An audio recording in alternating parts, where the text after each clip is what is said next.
你知道吗？把酸枣仁塞入猪心中，没想到作用这么厉害，它的价值相信很多人都不知道。这可是我们邻居99岁的老爷爷从宫里保留下来的方法。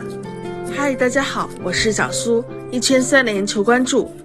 一颗新鲜的猪心，我们用擀面杖给它敲一敲，传说更有助于释放猪心的精华。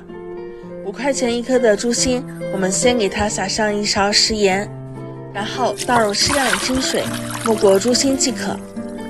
有条件的先给它浸泡上1夜，拔出里面的血水，然后用流动的清水冲洗出里面的血块，这些都是腥味的主要来源，所以一定要认真的清洗干净。洗好之后，准备上适量的酸枣仁，